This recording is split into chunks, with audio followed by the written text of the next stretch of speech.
Oh, hi Bob, come on in. Sino ang pinakamagaling na manghuhula sa mundo?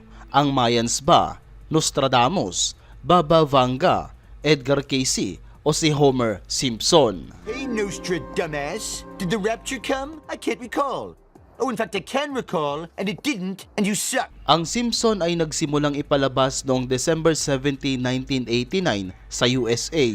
Pero hindi ito ang pinakamatagal na sitcom sa mga telebisyon.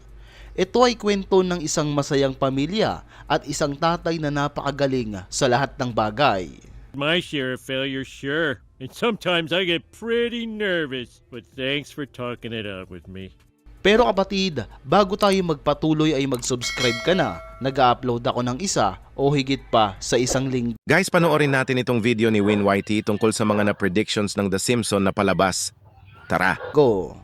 Ang Simpson ay ang isa sa pinakamagandang animated series sa lahat kung saan iba't ibang pangyayari ang mapapanood mo dito. Ayon pa sa mga nabasa ko, na ang ilan sa mga empleyado ng Simpson ay may kakayahang manghula. Isa palagay na lang natin na para silang si Rudy Baldwin. May mga ganitong nagtatrabaho daw sa loob ng Simpson. Kaya minsan napipredict nila ang mga mangyayari sa paligid o sa hinaharap. So tara kapatid, alamin natin ang iba pang mga bagay na napredict ng The Simpsons.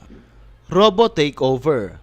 Noong 1994, nagpalabas ang Simpson ng isang episode tungkol sa mga robot kung saan pumunta sila sa lugar ng Itchy Scratchy Land. Sa kanilang pag-iikot dito, nakakita sila ng mga robot kung saan ang iba sa mga ito ay inaatake pa sila. My hair! Noon kapatid, wala pang ideya ang mga tao tungkol sa robot, ngunit makalipas lamang ang mahabang panahon, ang napapanood lang natin sa Simpson noon, literal na meron na